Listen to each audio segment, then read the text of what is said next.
Hey guys, and welcome back. On today's episode of Designed to Move, we're going to tackle vertigo in the vestibular ocular reflex. Motion sickness, dizziness, instability, ocular headaches are all associated with this common issue.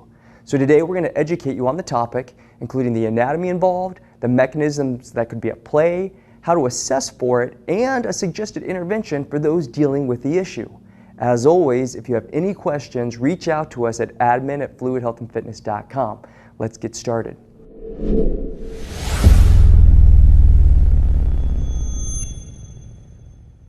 So what is dizziness and vertigo anyway?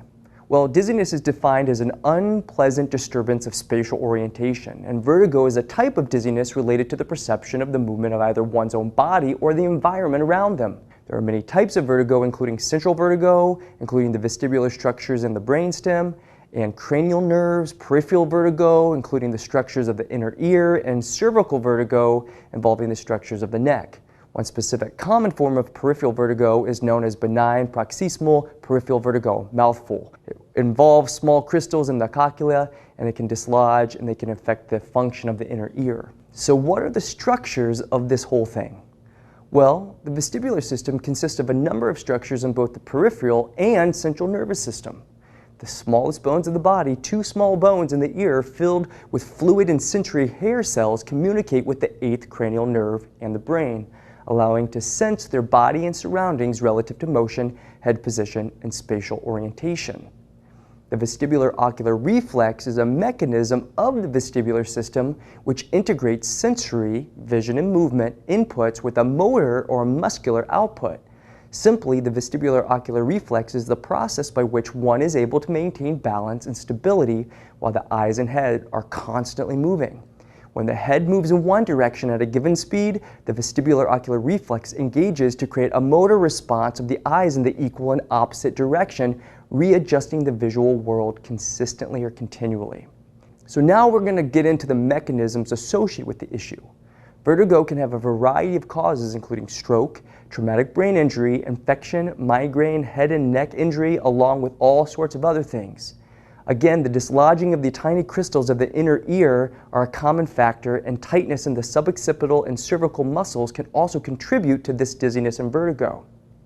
The signs and symptoms of vertigo can vary depending upon the type, but in general, this condition is characterized by the altered perception of movement of the surrounding environment in the absence of actual sensory input, often caused by head movements or changes in position, such as moving from laying down to sitting up. This sensation can lead to nausea, vomiting, and fainting, and tends to come in the form of episodic attacks rather than a constant sense of dizziness. These attacks can last anywhere from seconds to days, depending upon the cause of the symptoms. A closer physical exam will show abnormal eye movements called nystagmus, or rapid involuntary eye movements, or corrective jerking movements between the fixation points. The direction of the nystagmus can give more information about the type of vertigo and should be observed and diagnosed by a healthcare professional. So how can we maintain a healthy vestibular system? Like any muscle or system in the human body, the vestibular system can be trained and improved.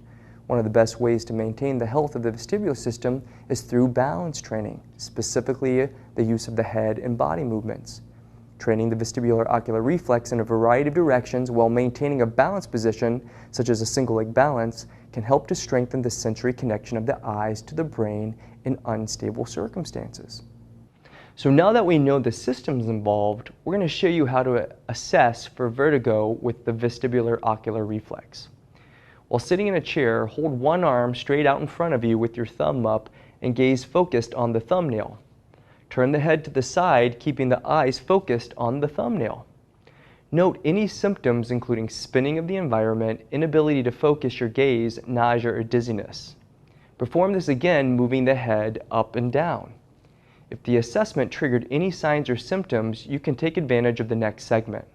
Here we're going to show you how to release the muscles that are traditionally short and restrictive of the head and neck mechanics. In this case, we're going to be targeting the suboccipitals and scalenes. Then you'll want to increase the strength of the deficient muscle groups, the deep cervical flexors.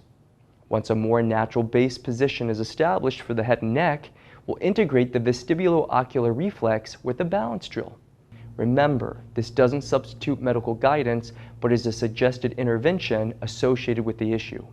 Make sure to reach out to a qualified health provider if you're experiencing any symptoms. First, we're going to release the scalenes with a self-mobilization exercise. The scalene muscles are three paired muscles, anterior, medial, and posterior, located in the lateral aspect of the neck, adjacent to the sternocleidomastoid. This is the big ropey muscle on the lateral side of your neck. The scalenes act as accessory respiratory muscles and perform flexion and rotation for the neck. The anterior middle scalenes attach to the cervical spine to the first rib, while the posterior attaches to the second rib. Using your index finger and middle finger, define where the collarbone and sternocleidomastoid are located. The scalenes can be found by extending the neck and laterally tipping it to the opposite side. You'll feel the muscles stretch under your fingers. Explore the area, defining the front, middle, and back segments. Once you've established their location, tilt the head to the same side to soften the muscles, then add gentle pressure into the anterior scalene until you feel a gentle pull on the neck. Hold the pressure on the muscle until you feel it relax. This can take upwards of 60 seconds. Once the muscle releases, gently tilt your head to the opposite side of the body and rotate your chin towards the same side. Only stretch until you feel the first barrier for resistance. Make sure that there is no pain felt. Hold the position for roughly 10 seconds, then resume the process and stretch a little bit further by repeating the actions until a new barrier of stretch is found. Again, make sure no pain is felt. Once you've gone through the process, complete the same steps on the middle and posterior segments before moving on to the other side.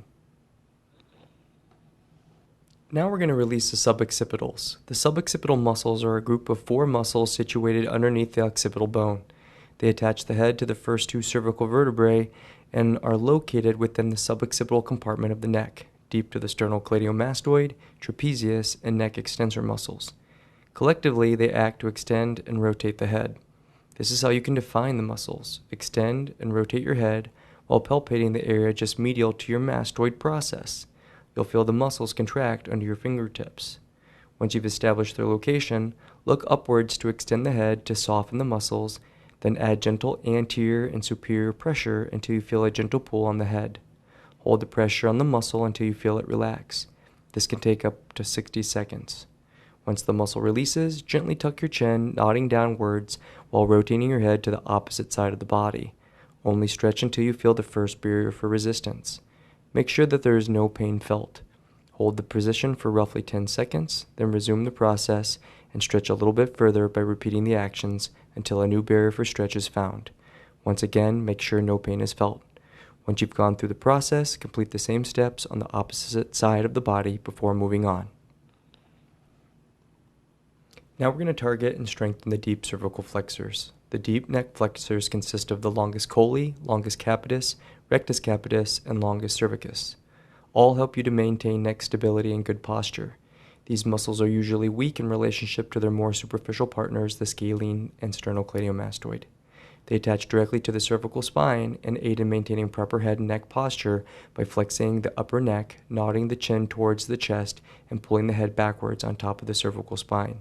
These muscles are usually weak and are often associated with neck pain and dysfunction. To strengthen them, begin by standing upright with your head in its natural resting position. Begin the movement by bracing through your midsection, engaging your abdominals. Breathe in for 2 seconds while maintaining abdominal pressure, then tuck your chin, pulling your head backwards over your spine. You should feel your center of mass shift back into your heels. Make sure to keep your gaze straight ahead and resist looking downward, as this may pull your neck into excessive flexion, compensating with your superficial flexors.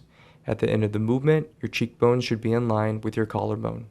Hold the position for 2 seconds, then allow your head to move forward to its resting position. Complete the steps for 20 repetitions or for roughly 2 minutes of time under tension.